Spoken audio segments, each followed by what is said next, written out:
Thank you నాన్న, thank you. ఈ రాత్రికాల సమయంలో దేవుడు విశేషంగా మనతో మాట్లాడాలని ఇష్టపడుతున్నాడు. దేవుని ప్రణాళిక ఎలా ఉంటుందంటే, మనము కోరుకున్నట్టుగా, మనం ఆలోచించినట్టుగా ఆయన ఎన్నడూ ఆలోచించడు. ఎందుకంటే మన తలంపుల కంటే, మన ఆలోచనల కంటే ఆయన మన పక్షముగా మన పట్ల కలిగిన తలంపులు ఆకాశానికి భూమికి ఎంత ఉన్నతంగా ఉన్నాయో అంత ఉన్నతమైన తలంపులు దేవుడు మన కోసం కలిగి ఉన్నాడు. కొట్టండి చప్పట్లు గట్టిగా. మన కోసం ఈ రాత్రి దేవుడు ఉన్నతమైన తలంపులు కలిగి ఉన్నాడు. నా కుడివైపున ఉన్న సేవకులందరూ కూడా ఈ రాత్రి ప్రార్థనలో ఉండాలని 2 చేతులు జోడించి నేను రిక్వెస్ట్ చేస్తున్నాను. అలాగే ఎడమవైపున కూర్చున్న సేవకులందరూ కూడా మీరు ప్రార్థనలో ఉండాలని కోరుకుంటున్నాను. అలాగే వేదిక మీద కూర్చున్న పెద్దలు కూడా, సేవకులు కూడా ప్రార్థనలో ఉండాలని కోరుకుంటున్నాను. రండి దేవుని వాక్యంలోకి వెళ్దాం. రోమీయులకు రాసిన పత్రిక 8వ అధ్యాయము, కొంచెం కంట్రోల్ పెట్టుకుందాం. రోమీయులకు రాసిన పత్రిక 8వ అధ్యాయము 1వ వచనం. కాబట్టి ఇప్పుడు క్రీస్తు యేసునందున్న వారికి ఏ శిక్షా విధియు లేదు. తలలు వంచండి, ప్రార్థన చేసుకుందాం. ప్రేమగల మా తండ్రి, నీకు వందనాలు చెల్లిస్తున్నాను. ఈ రాత్రి ఈ వాక్యం ద్వారా మాతో మాట్లాడండి.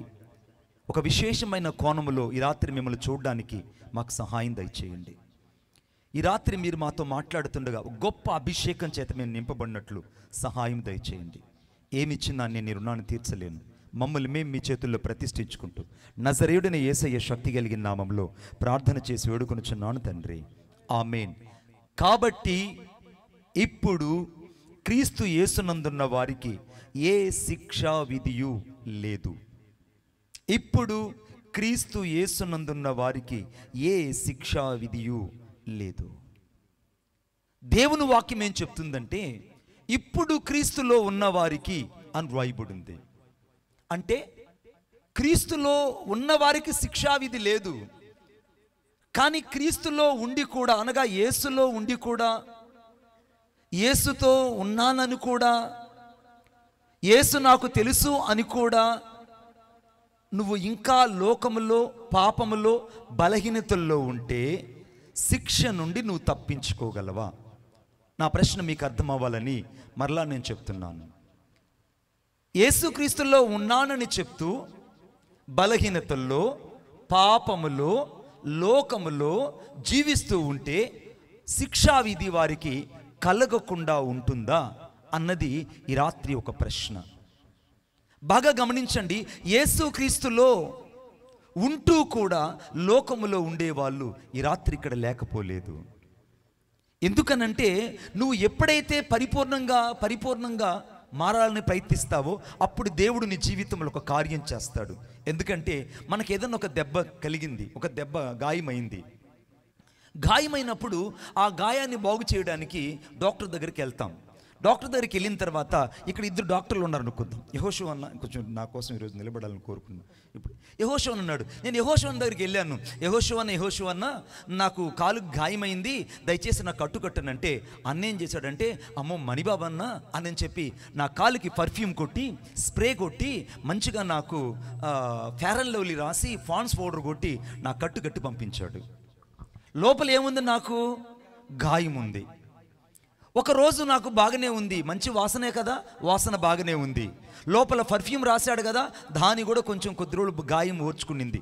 ఆ తర్వాత లోపల దుర్వాసన అంతా కూడా మెల్లమెల్లగా మారిపోవడం ప్రారంభించింది. ఈ పైపైన కొట్టిన ఈ అత్తరు వాసన కంటే, ఈ పైపైన కొట్టిన ఈ పర్ఫ్యూమ్ కంటే లోపల ఉన్న గాయముల నుండి వచ్చే వాసన దుర్వాసన కలగడం ప్రారంభించింది.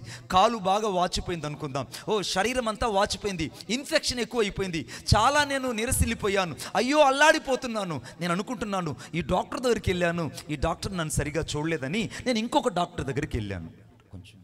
ఇంకొక డాక్టర్ దగ్గరికి వెళ్తే ఈ డాక్టర్ గారు ఏం చెప్పారంటే, తమ్ముడు ఎంత భయంకరమైన గాయము, ఉండు ఒక నిమిషం అని నా కట్టునంతా ఊడదీసేసి టించర్ బాటిల్ తీసుకొచ్చి నా గాయం మీద పోసి, హైడ్రోజన్ పెరాక్సైడ్ తీసుకొచ్చి నా గాయం మీద పోసి ఇంత పెద్ద కాటన్ ఎత్తుకొని మొత్తం కడుగుతున్నాడు. నేను అరుస్తున్నాను గట్టిగా, అయ్యో ఎందుకయ్యా నన్ను ఇంతగా బాధిస్తున్నావు, నేను ఆ డాక్టర్ దగ్గరికి వెళ్తే నాకు ఆయన పర్ఫ్యూమ్ రాశాడు, ఫెయిర్ అండ్ లవ్లీ రాశాడు, ఆ యొక్క డాక్టర్ నాకు ఫాన్స్ పౌడర్ కొట్టాడు, కానీ ఈ డాక్టర్ దగ్గర రాగానే నాకు పర్ఫ్యూమ్కు బదులుగా నాకు అక్కడ భయంకరమైనటువంటి ఆ యొక్క యాసిడ్ అండ్ హైడ్రోజన్ పెరాక్సైడ్ పోసాడు. ఆ యొక్క డాక్టర్ వేసినటువంటి ఫాన్స్ పౌడర్ కంటే ఈ వ్యక్తి నాకు టించర్ వేసి ఇంకా మంటను కలుగు చేశాడు. అంతకంటే ఎక్కువగా నాకు భయంకరమైనటువంటి అయోడిన్ వేసి నా గాయానంతా రేపి రేపి రేపి కడుగుతున్నాడు. నేను అంటున్నాను, డాక్టర్ గారు నీకు దండం పెడతాను, దయచేసి నన్ను ఎక్కువగా నన్ను బాధించద్దండి, దయచేసి నన్ను బాధించద్దని అంటే కాస్త ఓర్చుకో, కాస్త ఓర్చుకో, కాస్త ఓర్చుకొని నా గాయాన్ని బాగా లోతుకి ఎక్కడ వరకైతే ఇన్ఫెక్షన్ అయిందో ఇన్ఫెక్షన్ అంతా కడిగి కడిగి కడిగి ఆ తరువాత ఆయింట్మెంట్ రాసి కట్టుగట్టి మాతలు రాసి పంపించాడు. ఆమేన్. నాకు మర్నాడికి నొప్పి తగ్గిపోయింది, వాపు తగ్గిపోయింది. ఇప్పుడు నాకు ఈ ఇద్దరిలో మంచి డాక్టర్ ఎవరు చెప్పండి, చెప్పండి అన్న, ఏ డాక్టర్ మంచి, కానీ చెయ్యన్న చూపించండి, ఏ డాక్టర్ మంచోడు, ఏ డాక్టర్ మంచోడు? ఈ డాక్టర్ నాకు మంచోడు. ఎందుకంటే నాకు కాస్త గాయం రేపినా, కాస్త నన్ను సరిచేయాలనుకున్నా, కాస్త నాకు నొప్పి కలుగు చేసిన నా అంతరంగముతో పాటు నా గాయాన్ని కట్టగలిగినటువంటి నిజమైనటువంటి వైద్యుడు ఇతడు. కొట్టండి చప్పట్లు గట్టిగా.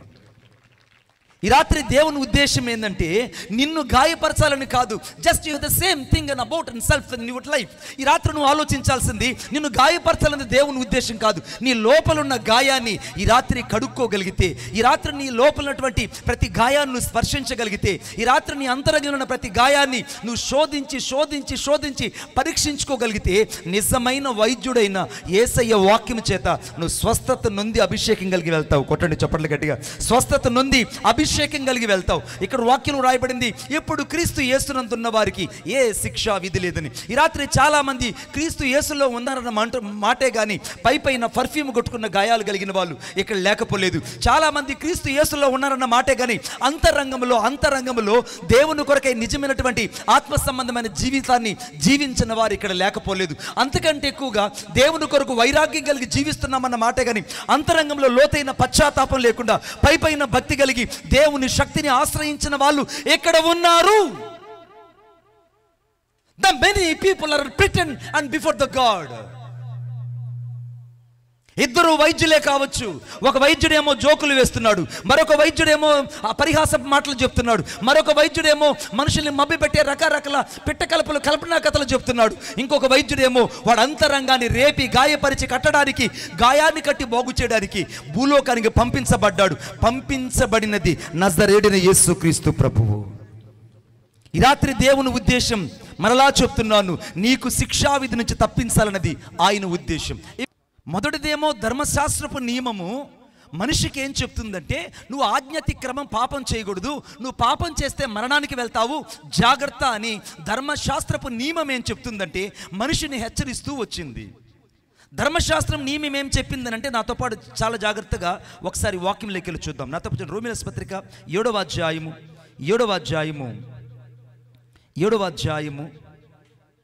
13వ వచనం. ఉత్తమమైనది నాకు మరణమాయన అట్లనరాదు, అయితే పాపము ఉత్తమమైన దానిని మూలముగా నాకు మరణము కలుగు చేయుచు పాపము పాపమైనట్టు అగుపడు నిమిత్తము, అనగా పాపము ఆజ్ఞ మూలంగా అత్యధికమైన పాపమగు నిమిత్తము అది నాకు మరణకరమాయను, కాబట్టి ధర్మశాస్త్ర నియమము నన్ను ఏలుబడి చేస్తుంది అంటున్నాడు అపోస్తలుడైన పౌలు. ఈ రాత్రి నువ్వు బాగా ఇంట్రెస్ట్గా వినాలని కోరుకుంటున్నా. ఈ వాక్యం నేను వినకపోతే శాతానుడు మెల్లగా నిన్ను పట్టుకొని వెళ్ళిపోతాడు. ఈ రాత్రి నువ్వు వాక్యాన్ని నువ్వు పర్ఫ్యూమ్ కట్టుకొని వెళ్ళిపోతే, నువ్వు ఒకవేళ ఆ యొక్క ఫెయిర్ అండ్ లవ్లీ రాసుకొని నీ గాయం కట్టుకోకుండా వెళ్ళిపోతే కాలు వాచిపోతుంది, ఇన్ఫెక్షన్ అయిపోతుంది, చాలా తీవ్రమైన పరిమాణాన్ని నువ్వు ఎదుర్కొంటావు. కానీ ఇంకొక డాక్టర్ దగ్గరికి వచ్చినప్పుడు అతను ఏ రీతిగా అయితే గాయాన్ని రేపి లోతుకు తీసుకెళ్ళి గాయాన్ని కట్టి నీ జీవితాన్ని బాగు చేయాలనుకుంటున్నాడో అటువంటి పరిశుద్ధాత్మ దేవుని చేతికి ఈ రాత్రి నువ్వు అప్పగించబడుదువుగాక. ఆమేన్. ఇప్పుడు బాగా గమనించండి, ధర్మశాస్త్రం ఏం చెప్తుందంటే నువ్వు ఆజ్ఞాతిక్రమం పాపము, నువ్వు పాపం చేస్తే మరణానికి వెళ్తావు, మరణము నిన్ను నరకానికి తీసుకెళ్తుందని ధర్మశాస్త్రము అనుక్షణము మనిషిని భయపెట్టడం ప్రారంభించింది. ఇక్కడ ఒక మాట గమనించండి. ఇక్కడ దైవజనుడు ఉన్నాడు. ఈ దైవజనుడు ధర్మశాస్త్రం, ఈ దైవజనుడు ఏం చేస్తున్నాడంటే ధర్మశాస్త్రం చేతులు పట్టుకొని నన్ను ఏలెత్తి చూపిస్తున్నాడు. ఇదిగో నువ్వు తప్పు చేస్తున్నావు, నువ్వు పరస్త్రీని చూస్తే ఇచ్చుక మాటలు మాట్లాడితే నరకానికి వెళ్తావు, నువ్వు ఆశించింది అనగా నీ పొరుగువాని సొత్తు ఆశిస్తే నరకానికి వెళ్తావు, నీ పొరుగువాని ఆశించింది ఏదైనా కానీ అది నీకు పాపము, అది హేయము దేవునికని ధర్మశాస్త్రం అనుక్షణము ఇలా చెయ్యెత్తి నన్ను చూపిస్తుంది దోషిగా. ఇప్పుడు ధర్మశాస్త్రం నాకేమని చెప్తుందంటే, జాగ్రత్త రోయ్, ముందుకెళ్ళావో పడిపోతావు, ముందుకెళ్ళావో చస్తావు, ముందుకెళ్ళావో నరకానికి వెళ్తావు, జాగ్రత్త, కంటికి కన్ను పంటికి పళ్ళు. నా పాపము గురించి పదే పదే నన్ను హెచ్చరిస్తూ వచ్చింది ఎవరంటే నా ధర్మశాస్త్రం. ఇప్పుడు ధర్మశాస్త్రాన్ని నేను తృణీకరించడానికి వీలు లేదు. ఇప్పుడు ధర్మశాస్త్రం లేకపోతే నాకు పాపం ఎలా ఉంటుందో నాకు తెలియదు. ధర్మశాస్త్రం లేకపోతే నాకు పాపం ఎలా ఉంటుందో తెలియదు. ఇప్పుడు ధర్మశాస్త్రం నాకు తట్టి లేపుతుంది. ఏమని తట్టి లేపుతుందంటే, అయ్యా నువ్వు పాపంలో ఉన్నావు జాగ్రత్త, అయ్యా నువ్వు బలహీనతలో ఉన్నావు జాగ్రత్త, అయ్యా నువ్వు పాపంలో పడిపోతున్నావు జాగ్రత్త అని అనుక్షణము నన్ను హెచ్చరించింది ఎవరంటే అదిగో ఆ ధర్మశాస్త్రం. కొట్టండి చప్పట్లు గట్టిగా. ఇప్పుడు ఈ ధర్మశాస్త్రపు నియమం ఏం చెప్పిందంటే ఇంకొకసారి చూద్దాం దయచేసి నాతో పాటు. వాక్యం ఏం చెప్తుందో చూద్దాం. అందరూ బైబిల్ తీయాలని కోరుకుంటున్నానుగా, ఒకసారి చూడండి నాతో పాటు. Thank you Jesus.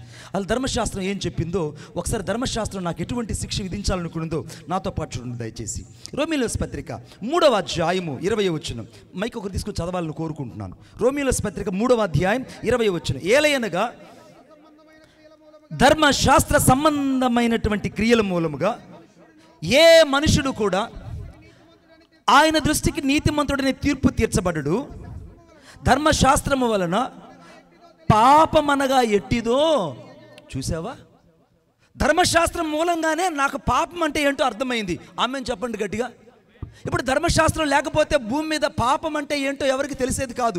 పాపము చేశారు ధర్మశాస్త్రం లేకుండా నోవహు కాలంలో, కానీ వారిని ఎత్తి చూపించే వాళ్ళు ఎవరు లేకపోయారు. కానీ ధర్మశాస్త్రం ఎప్పుడైతే నిర్గమకాండంలో నుంచి బయటకు వచ్చిందో అనగా అప్పటి నుండి ఇదిగో పరస్త్రీని చూడకూడదు, ఇచ్చక మాటలు అడగకూడదు, పొరుగువాని భార్యను ఆశించకూడదు, నీ పొరుగువాని ఇల్లు ఆశించకూడదు, ఒకవేళ నువ్వు ఆశిస్తే నీకు పాపము, జారత్వము చేయకూడదు, చెడుతనము చేయకూడదు, దొంగతనము చేయకూడదని ఈ ఆజ్ఞలన్నీ నా మీద రోజు రోజుకి బరువైపోయింది. ఇప్పుడు ధర్మశాస్త్ర నియమం ఏం చెప్పిందంటే, జాగ్రత్త రోయ్ మణిబాబు, నువ్వు ధర్మశాస్త్రపు నియమము కింద ఉన్నావు. ధర్మశాస్త్రం ఏం చెప్పిందంటే ఇక్కడ రోమీయుల పత్రిక 3వ అధ్యాయము 20వ వచనంలో, ధర్మశాస్త్ర సంబంధమైన క్రియల మూలంగా ఏ మనుషుడు కూడా యేసయ్య దృష్టికి నీతిమంతుడు కాలేదు. ఈ ధర్మశాస్త్రం నన్ను నీతిమంతుడిని చేయలేదు. ఆమెను చెప్పండి గట్టిగా. ధర్మశాస్త్రము నన్ను నీతిమంతుడిని చేయలేదు. దేవుని వాక్యం చెప్తుంది, ఏ నరుడు కూడా, ఒక నరుడు కాదు, భూమి మీద మనిషి అన్నవాడెవడు కూడా ధర్మశాస్త్రం మూలముగా ఆయన దృష్టికి నీతిమంతుడు కాలేదు. ధర్మశాస్త్రం వలన పాపం అనగా ఎట్లో తెలిసిందే కానీ ధర్మశాస్త్రం మాత్రం మనిషిని నీతిమంతుడిని చేయలేకపోయింది. కొట్టండి చప్పట్లు గట్టిగా, ఇంకా గట్టిగా. ఇంకొకరు వచ్చారు. ఇంకొక పేరేం పేరంటే, ఇతని పేరు పాప నియమము. చెప్పండి నాతో పాటు, చెప్పాలి గట్టిగా, పాప నియమము. చదవండి నాతో పాటు వాక్యములు. అనగా రోమీయుల పత్రిక 7వ అధ్యాయం దయచేసి అందరూ తీయాలని కోరుకుంటున్నాను. 17వ వచనం. కావున ఇకను దాని చేయునది నా యందు నివసించు పాపమే గాని, ఇకను దానిని చేయుచున్నది నా యందు నివసించే పాపమే గాని నేను కాను. నా యందు అనగా నా శరీరమందు మంచిది ఏదియూ లేదని నేను ఎరుగుదును. చాలండి. ఈ పాప నియమం ఏం చేస్తుందంటే మనిషిని చెరపట్టి మేలైంది చేయాలనుకున్నా చేయలేకపోతున్నాడు. ఆమేన్. ఇప్పుడు ధర్మశాస్త్రపు నియమం ఒక పక్క ఏలెత్తిందని చూపిస్తుంటే ఈ మనుషుణ్ణి ఈ పాప నియమం ఏం చేసిందంటే నన్ను లోపరుచుకునేది రోజు రోజుకి. ఎలా లోపరుచుకుందంటే, నాకు మేలైంది ఏందనంటే నా భార్యను తిట్టకూడదు అనుకుందాం. నేను అమ్మగారిని కాదండి, అర్థమైందా? తిట్టకూడదు అనుకున్నావు. వెంటనే నువ్వు ఆమెని ఒక గంట తర్వాత వచ్చి పనికి మాలిన దాన్ని, దౌర్భాగ్యాల నువ్వు అటువంటి దానివి ఇటువంటి దానిని తిడుతున్నావు. కారణం ఏంటనంటే నీ శరీరం నీ కంట్రోల్లో లేదు. ఆమేన్. నీ శరీరం నీ కంట్రోల్ లేదు. చెడ్డ చూపులు చూడకూడదు అనుకుంటున్నావు, కానీ హృదయం చెడ్డ చూపుల వైపే వెళ్తుంది. నేను దొంగతనం చేయకూడదు అనుకుంటున్నావు, దొంగతనం వైపే వెళ్తుంది. మనసు మార్చుకోవాలనుకుంటున్నావు, మనసు పదే పడిపోతుంది. నేను ఇంకా దేవుని కోసం నిలబడాలనుకుంటున్నావు, నిలబడకనే పడిపోతున్నావు. ఇప్పుడు వాక్యం ఏం చెప్తుందంటే, ఈ పాప నియమము మనిషిని రోజుకి వాడిని పట్టి బలహీనను చేయడం ప్రారంభించింది. ఆమేన్. ఇప్పుడు పాప నియమం ఏం చేసింది లాజరు గారు? నన్ను ప్రతిరోజు బలహీనుని చేసింది. ఏం చేసింది చూడండి ఒకసారి నాతో పాటు. రోమీయులు రాసిన పత్రిక 7వ అధ్యాయము 21వ వచనం. కాబట్టి మేలు చేయగోరు నాకు కీడు చేయుట కలుగుచున్నదను కాదు, నేను 23 మధ్యలో చదువుతున్నాను. వేరొక నియమము నా అవయములో ఉన్నట్టు నాకు కనబడుచున్నది, అది నా మనసునందున్న ధర్మశాస్త్రముతో పోరాడుచు నా అవయములున్న పాప నియమమునకు నన్ను చెరపట్టి లోపరుచుకొనుచున్నది. ఈ పాప నియమం, రెండోది పాప నియమము చెరపట్టి లోపరుచుకుంటుంది. ఈ పాపం ఏం చేస్తుంటే ప్రతిరోజు నన్ను ఇలా గట్టిగా పట్టేసి, ఎక్కడికి వెళ్తావు వెళ్ళరా, నేను నీతో పాటు వస్తా. ఎన్నిసార్లు తీర్మానం చేసుకుంటావో తీర్మానం చేసుకో, మళ్ళా నేను బలహీనుడు చేస్తా. ఎన్నిసార్లు నువ్వు మారు మనసు పొందాలనుకుంటున్నావో పొందు, మళ్ళా నేను పాపంలోకి నెట్టేస్తా. ఎన్నిసార్లు నువ్వు చీకటికి వెళ్ళాలనుకుంటున్నావో ఎలుగులోకి వెళ్ళాలనుకుంటున్నావో అటు ఇటు కాకుండా నేను చేస్తూ ఉంటానని ప్రతిసారి ఈ పాప నియమం ఏం చేస్తుందంటే నన్ను చెరపట్టి బలహీనుడు చేయడం ప్రారంభించింది. 3 చాలా జాగ్రత్తగా గమనించండి. 3వది చాలా జాగ్రత్తగా చూడండి నాతో పాటు, చాలా జాగ్రత్తగా. 25వ వచనం, 7వ అధ్యాయం 25వ వచనం. మన ప్రభువైన యేసుక్రీస్తు ద్వారా మధ్య భాగంలో, కాగా మనస్సు విషయములో నేను దైవ నియమమునకు, శరీర విషయములో పాప నియమమునకు దాసున్నై ఉన్నాను. 3వది ఏంటంటే శరీర విషయములో శరీర నియమము వీడి జీవితంలో ఏలుబడి చేయడం ప్రారంభించింది. ఇప్పుడు నీవు నేను శరీరంలో ఉన్నాము. అందుకే మనుషుడా, నువ్వు ఏది విత్తుతావో అది కోస్తావు, ఏది విత్తుతావో అది నువ్వు కోస్తావు. మళ్ళీ చెప్తున్నావు, ఏది విత్తుతావో అది కోస్తావు. ఉదాహరణ, నువ్వు టెంకాయ అయినటువంటి కొబ్బరి అనేటువంటి విత్తనాన్ని విత్తావు అనుకోండి. ఆ యొక్క టెంకాయ అయినటువంటి మామిడి విత్తనాన్ని విత్తిన తర్వాత కొద్ది రోజుల తర్వాత ఒక 2-3 నెలల తర్వాత అందులోని చిగురులు అంకురాలు పుట్టడం ప్రారంభిస్తాయి. విత్తతానే ఆ యొక్క చెట్టు బయటకు వస్తున్న విషయం నువ్వు ఎప్పుడు మర్చిపోకూడదు. విత్తిన కొద్ది కాలానికి నీ యొక్క వేరులు నువ్వు ఏమి విత్తావో అది బయటకు కనబడుతుంది. ఇప్పుడు నా శరీరంలో విత్తబడింది ఏంటంటే పాపము విత్తబడింది. ఈ పాపము కూడా నాకు ఆదాము వలన వచ్చింది. ఈ ఆదాము వచ్చిన పాపము నన్ను ప్రతిరోజు లోపరుచుకుంటూ మరణానికి లోపరుస్తూ నా శరీరాన్ని అనగా ఇంకా ఇంకా ఇంకా బలహీనుని చేయడం ప్రారంభించింది. ఆమెను చెప్పండి ఒప్పుకున్నోళ్ళు, ఇంకా చెప్పండి గట్టిగా. ఇప్పుడు ఒక పక్కేమో ధర్మశాస్త్ర నియమము మనిషిని నువ్వు పాపివి, నువ్వు నీతిమంతుడు కావని నన్ను చూపిస్తుంటుంది. ఈ పక్క పాప నియమమేమో నువ్వు ఒక్కసారి కూడా తప్పించుకోలేవు, నువ్వు అనుక్షణం నువ్వు పడిపోయినా మళ్ళా లేయాలని చెప్తూనే వచ్చింది.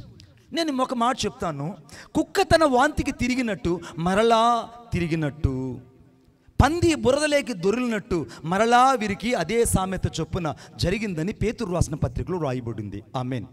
మీరు బాగా ఇంటికి వెళ్ళి చదివి చూడండి. కుక్క తన వాంతికి తిరిగినట్టు అనే మాటకి ఇంగ్లీష్లో ఏమంటుందంటే the dog has turned to his vomiting అని రాయబడింది. The dog has turned to his vomiting. కుక్కని దేవుడు దేంతో పోల్చాడంటే మగ వ్యక్తితో పోల్చాడంటే కుక్కన్నలతో పోల్చాడు. ఎవరండి వీళ్ళు? కుక్కన్న. ఈ కుక్కన్ని ఏం చేశాడనంటే బాగా గమనించండి, కుక్కన్ని ఏం చేశాడనంటే కుక్క తన వాంతికి తిరిగినట్టు ఈ కుక్కన్న ఎన్నోసార్లు పాపాన్ని విడిచిపెడుతున్నాడు, కానీ మరలా పాపం చేస్తూనే ఉన్నాడు. బలహీనతను విడిచిపెడుతున్నాడు, మళ్ళా బలహీనతే చేస్తున్నాడు. ఇంకా దేవుని కోసం బ్రతకాలనుకుంటున్నాడు, ఒక్క అడుగు ముందుకేస్తున్నాడు, 100 అడుగులు వెనక్కి వెళ్ళిపోతున్నాడు. కారణం ఏంటంటే వీడు పాప శరీరములో నియమించబడ్డాడు. పాప శరీరం ఇతని నియమముగా ఏలుతుంది. పాప నియమానికి లోబడిపోయిన ఈ మనుషుడు, ధర్మశాస్త్ర నియమం చేత పదే దోషాన్ని చెప్తున్నటువంటి ఈ మనుషుడు ఆఖరికి ఏం చేయాలో అర్థం కాలేదు. అర్థం కాదు. నేను బైబిల్ బాగా చదువుతూ ఉంటే అక్కడ ఒక అద్భుతమైన మాట రాయబడింది. ఏమనంటే the sow has turned to his clean to her అని రాయబడింది. అంటే పందిని దేవుడు స్త్రీతో పోల్చాడు. మీకు ఏదైనా డౌట్ ఉంటే మళ్ళీ ఇంటికి వెళ్ళిన తర్వాత నాకు కాల్ చేయండి. సీరియస్ చెప్తున్నా అన్న, చాలా సీరియస్ చెప్తున్నా. కారణం ఏంటంటే అక్కడ ఏం చెప్పాడంటే పందంట స్త్రీతో పోల్చబడింది. The lady has turned to clean to his vomiting. ఆమె ఎప్పుడైతే కడగబడి మరలా పాపములకు దొరలబడినట్టు చాలాసార్లు ఇక్కడ పందక్కలు కూడా ఉన్నారు, కుక్కన్నలు కూడా ఉన్నారు. ఇది నేను చెప్తున్న సత్యం కాదు, వాక్యం చెప్తున్న సత్యం. కుక్క తన వాంతికి తిరిగినట్టు నువ్వు చాలాసార్లు వదిలిపెట్టిన దాన్ని మరలా చేస్తున్నావంటే ఏదో ఒక నీ శరీరంలో ఒక నియమము నిన్ను ఏలుతుంది. ఈ పాప నియమంలో నువ్వు చెరపట్టబడి ఎక్కడో నువ్వు అమ్ముడుపోయావు. ధర్మశాస్త్రం ఒక పక్క నువ్వు దోషివి, నువ్వు నీతిమంతుడు కాదు, నువ్వు పాపానికి వెళ్తావు, పాపం చేసినప్పుడంతా పడిపోతావని పదే ధర్మశాస్త్రాన్ని గుచ్చి మాట్లాడుతుంది. పాప నియమం ఒక పక్క నన్ను లోపరుచుకొని బలహీనత చేస్తుంది. నా శరీర నియమం ఒక పక్క అనుక్షణం నేను మంచివాడిని కాదు చెడ్డవాడిని అనుక్షణం దోషిగా చిత్రీకరిస్తుంటే ఈ మనుషుడు ఏం చేయాలో అర్థం కాక ఒక పేరు పెట్టుకున్నాడు. చదవండి ఇప్పుడు రోమీయులు రాసిన పత్రిక రోమియోస్ పత్రిక 7వ అధ్యాయము 24వ వచనం. అయ్యో అయ్యో నేనెంత దౌర్భాగ్యుడును, ఇట్టి మరణమునకు లోనగు ఈ శరీరము నుండి నన్నెవడు విడిపించును. చాలండి. ఇప్పుడు అపోస్తలుడు పౌలు పెట్టుకున్న పేరు ఏంటంటే ఈ శరీరానికి దౌర్భాగ్యుడును అని అన్నాడు. మరి నీ శరీరానికి నువ్వు ఏం పేరు పెట్టుకున్నావో? అన్న శరీరానికి నువ్వు ఏం పేరు పెట్టుకున్నావు నాకు తెలియదు. ఒకవేళ నీ పేరు చిరంజీవో, లేక నిత్యజీవో, ఒకవేళ అమరజీవో, ఏదో ఒక పేరు నువ్వు పెట్టుకొని ఉంటావు. కానీ నీ శరీరానికి ఎన్నో పేర్లు ఉండొచ్చు, కానీ నీ ఆత్మకు మాత్రం ఒక్క పేరు ఉంటుంది. ఆ పేరే ఈ రాత్రి నీవుగా పిలువు. అక్కడ ఆత్మ అని పిలువబడతావు. కొట్టండి చప్పట్లు గట్టిగా, ఇంకా గట్టిగా. ఇప్పుడు బాగా గమనించండి. ఇక్కడ ఒక పక్కేమో మనుషుణ్ణి ధర్మశాస్త్రం ఏలుతుంటే, మరొక పక్కేమో పాప నియమం లోపరుచుకుంటే, మరొక పక్కేమో ఈ మనుషుని చెరపట్టి దేవుని యొద్దకు రానియకుండా బలహీనను చేస్తుంటే, అపోస్తలుడు పౌలు అంటున్నాడు, నేను ఎంత దౌర్భాగ్యుడునో, ఇట్టి మరణానికి లోనైన ఈ శరీరం నుండి నన్ను ఇడిపించేవాడు ఎవడయ్యా? నన్ను ఎవరు విడిపిస్తారయ్యా? ఈ మరణముకు లోనైన ఈ శరీరములో నుండి, ఈ పాప నియమములో నుండి, ఈ ధర్మశాస్త్ర నియమములో నుండి, ఈ శరీర నియమముల నుండి నన్ను విడిపించేది ఎవరు? ఈ రాత్రి దేవుడిని అడుగుతున్న ప్రశ్న. ఈ రాత్రి నువ్వు ఏదో నియమములో బంధించబడ్డావు. నువ్వు సేవకుడైనా, సువార్థకుడైనా, విశ్వాసైనా, ఘనుడైనా, యోగ్యుడైనా, అయోగ్యుడైనా ఏదో ఒక నియమంలో నువ్వు బంధించబడ్డావు. పాప నియమంలో బంధించబడ్డావా? శరీర నియమంలో బంధించబడ్డావా? ధర్మశాస్త్రపు నియమంలో బంధించబడ్డావా? ఏదో ఒక నియమము నీ జీవితాన్ని ఏలుతుందనేది సత్యము. ఏదో ఒక నియమము నిన్ను చెరపట్టుకునింది. అందుకే నువ్వు బలహీనతల్లోంచి బయటకు రాలేకపోతున్నావు. అందుకే నువ్వు పాపముల నుంచి బయటకు రాలేకపోతున్నావు. అందుకే నువ్వు చేయకూడదన్నదాన్ని పదే చేస్తున్నావు. మళ్ళీ నువ్వు ఏదైతే నేను చేయకూడదు అనుకుంటున్నావో దాన్ని నువ్వు చేస్తున్నావు. దీనికి కారణం ఏంటంటే నీ లోపల ఉన్నటువంటి దౌర్భాగ్యుడు ఒకడున్నాడు. ఆమేన్ చెప్పండి గట్టిగా. లోపల ఎవడున్నాడండి? దౌర్భాగ్యుడు. మీరు ఒప్పుకోకుండా పోయింది. కానీ అపోస్తలుడు పౌలు అన్నట్టు నేను అంటున్నా. ఏమనంటే, నేనెట్లు అనగా, అయ్యో నేనెంత దౌర్భాగ్యుడును. అపోస్తలుడు పౌలుకు పేరు లేదా? ఆ రాజు దగ్గర నిలబడితే నేను రోమీలకు రోమిని, పరిశీలకు పరిశీలి, గలతీయుని ఇంత గొప్పగా వాదించిన వ్యక్తి పెట్టుకున్న పేరేంటంటే దౌర్భాగ్యుడును. ఒక భక్తుడు తాను పిలుచుకున్నటువంటి అనుభవం ఏంటంటే, ఇట్టి దౌర్భాగ్యుడైన నన్ను ఈ మరణ శరీరములో నుండి, ఈ పాప నియమములో నుండి, ఈ ధర్మశాస్త్ర నియమములో నుండి, ఈ శరీర నియమముల నుండి నన్ను తప్పించువాడెవడు, విడిపించువాడెవడని కేకలేస్తున్నాడు.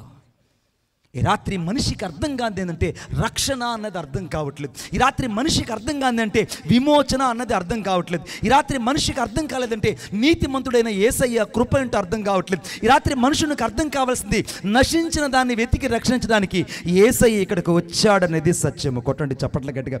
ఎంతమంది నశించిపోయారో వారిని విడిపించడానికి రాత్రి యేసుక్రీస్తు ప్రభు వచ్చాడు. బాగా గమనించండి. మొదటిదేమో ధర్మశాస్త్రపు నియమము, రెండవదేమో పాప నియమము, మూడవదేమో శరీర నియమము. ఈ శరీర నియమముల నుండి నన్ను విడిపించేవాడెవడని అపోస్తలుడు పౌలు అంటున్నాడు. నేను ఎంత దౌర్భాగ్యుణ్ణో, నన్ను ఎవరు విడిపిస్తాడని తాను ప్రశ్నించుకుంటున్నాడు. ఆ సమయంలో ఒక గొప్ప వ్యక్తి భూలోకానికి దిగి వచ్చాడు. ఆ వచ్చిన వ్యక్తి పేరు నజరేయుడైన యేసుక్రీస్తు ప్రభువు. కొట్టండి చప్పట్లు గట్టిగా. ఆ వచ్చిన వ్యక్తి పేరు నజరేయుడైన యేసుక్రీస్తు ప్రభు. ఆయన ఈ భూలోకానికి వచ్చి ఏం చేశాడో చూద్దాం ఒకసారి. నాతో పాటు చూడండి. 8వ అధ్యాయము 2వ వచనం. క్రీస్తు యేసునందు జీవమునిచ్చు ఆత్మ యొక్క నియమము. చూడు, క్రీస్తు యేసునందు జీవమునిచ్చు ఆత్మ యొక్క నియమము, ఆత్మ యొక్క నియమము, పాప మరణముల నియమము నుండి, మళ్ళా గమనించండి, పాపము మరణము యొక్క నియమము నుండి నన్ను విడిపించెను. ఆమేన్ చెప్పండి గట్టిగా. అందరూ గట్టిగా చెప్పండి. ఇప్పుడు అందరూ ఒకసారి నా వైపు చూడండి. ఇప్పుడు అపోస్తలుడు పౌలు వేసుకున్న ప్రశ్న ఏంటంటే, అయ్యో నేను దౌర్భాగ్యుణ్ణు, నన్ను ఎవడు ఈ శరీరం నుంచి విడిపించునని అంటుంటే, ఈ లోపల యేసుక్రీస్తు ప్రభు వారు భూలోకానికి వచ్చి ఆయన మనుష్య కుమారుడుగా వచ్చి, అనగా దాసుని స్వరూపం ధరించుకొని తాను రిక్తునిగా చేసుకొని సకల మానవాళ్ళు రక్షించడానికి వచ్చిన ఏకైక దేవుడుగా యేసుక్రీస్తు ప్రభు భూలోకానికి వచ్చాడు. ఆయన పేరే పరిశుద్ధుడైన యేసు. కొట్టండి చప్పట్లు గట్టిగా. ఆయన పేరే పరిశుద్ధుడైన యేసు. ఇప్పుడు పరిశుద్ధుడైన యేసు మనిషి దగ్గరకు వచ్చి ఏమంటాడంటే, క్రీస్తు యేసునందు జీవమునిచ్చు ఆత్మ యొక్క నియమము అంటున్నాడు. ఇప్పుడు 4వది క్రీస్తు యేసులో జీవమునిచ్చే ఆత్మ నియమము. ఇప్పుడు క్రీస్తు యేసులో ఆత్మను అనగా జీవమునిచ్చే ఆత్మ నియమము మనిషి హృదయంలోకి వచ్చింది. అనగా మనిషిని పాపిని అని ఒప్పించింది. మనిషి చెడ్డవాడంటుంటే నువ్వు చెడ్డవాడని దేవుని ఆత్మ ఒప్పించడం ప్రారంభించింది. బిడ్డ, ఈ రాత్రి దేవుని నేను ప్రశ్న వేయనేము. అయ్యా, నేను చాలాసార్లు మణిబాబు గారు విడిపించబడాలనుకున్నాను, విడిపించలేకపోతున్నానయ్యా. సెల్ ఫోన్లో అసహ్యమైనవి చూడకూడదు అనుకున్నాను, కానీ చూస్తూనే ఉన్నానయ్యా. నేను సినిమా పాటలు వినకూడదు అనుకుంటున్నాను, వింటూనే ఉన్నానయ్యా. నా భార్యతో తగాదా వేసుకోకూడదు అనుకుంటున్నాను, తగాదా వేస్తూనేనయ్యా. అయ్యా, నా సంఘస్థులతో సమాధానంగా ఉండాలనుకుంటున్నాను, ఉండలేకపోతున్నానయ్యా. సేవకులు నీలాగా ప్రేమించాలనుకుంటున్నాను, ప్రేమించలేకపోతున్నానయ్యా. ఎందుకు ప్రేమించలేకపోతున్నావంటే పాప మరణ నియమము నిన్ను ఏలుతుంది. నిన్ను ఈ పాప మరణ నియమం ఏలుతుంది. కాబట్టి ఈ రాత్రి యేసయ్య క్రీస్తు యేసునందు జీవమునిచ్చే ఆత్మ యొక్క నియమము నీ హృదయములోకి వచ్చి తన రక్తముతో నిన్ను కడిగి పరిశుద్ధపరిచి నీ ఆత్మను తన ఆత్మతో కూడా కలుసుకున్నాడు. కొట్టండి చప్పట్లు గట్టిగా, ఇంకా గట్టిగా. ఇక జీవించేది నువ్వు కాదు, ఇక క్రీస్తు నీలో జీవిస్తున్నాడు. క్రీస్తు యేసు యొక్క జీవమునిచ్చే ఆత్మ నియమంలో నీవు నేను ఉన్నాం. ఈ రాత్రి నీవు నేను దేవుని సన్నిధిలో ఎప్పుడైతే క్రీస్తు యేసు యొక్క ఆత్మ నియమంలోకి వస్తావో అప్పుడు ఇక నీకు ఇంక ఏ శిక్షా విధి ఉండదు, ఇక ఏ శిక్ష నీలో ఉండదు. ఈ రాత్రి నువ్వు ఎంత ఘోర పాపివైనా, ఎంత బలహీనుడివైనా, ఎన్నిసార్లు పడి చచ్చిన వ్యక్తివైనా, ఎన్నిసార్లు కుక్కతన వాంతికి తిరిగినట్టు మరలా తిరుగుతున్న వ్యక్తివైనా, అయ్యా నువ్వు పందెక్కవై ఎన్నిసార్లు కడగబడిన బురదలోకి మళ్ళా పది దొర్లినట్టు ఎన్నిసార్లు దొర్లి మళ్ళా కడుక్కుంటున్నా. మారు మనసు అంటే మాటికి మారిపోదు. అది మారు మనసు అంటే మాటికి మారిపోదు. ఒక్కసారి మారు మనసు పొందితే అది మరణం వరకు యేసు కొరకు ఎదురు చూస్తుంది. కొట్టండి చప్పట్ల గట్టిగా, మరణం వరకు ఎదురు చూస్తుంది. ఈ ఆత్మనిచ్చే జీవమునిచ్చే క్రీస్తు యొక్క నియమము ఇప్పుడు నీ హృదయంలో పనిచేయాలంటే ఈ రాత్రి ఉన్న పాటు నీ జీవితాన్ని యేసయ్య చేతికి ఇవ్వాలి. అవును యేసయ్య, నిజంగా నేను పాపిని గ్రహిస్తున్నాను, నిజంగా నేను బలహీనుడని గ్రహిస్తున్నాను, నిజంగా నేను పశ్చాత్తాపడుతున్నాను. నువ్వు నీ కంటికి కనపడుతున్న సహోదరుని ప్రేమించలేకపోతే నువ్వు వెళ్ళేది నరకాగ్నికి. ఒకవేళ నీ సహోదరుని ద్రోహి అని అంటే నువ్వు వెళ్ళేది నిత్య నరకాగ్నికి. ఒకవేళ నీ సహోదరుని ప్రేమించలేకపోతే నువ్వు క్రీస్తు యొక్క ఆత్మను లేనివాడివే. ఇంకా నువ్వు అనేకులతో సమాధాన పడకపోతే క్రీస్తు ఆత్మ నిన్ను ఏలదు. అనేకులు నువ్వు దేవుని కొరకే సంపాదించలేకపోవడం కారణం ఏంటంటే సమాధానమైన నిబంధన చేత నువ్వు బంధించబడలేదు.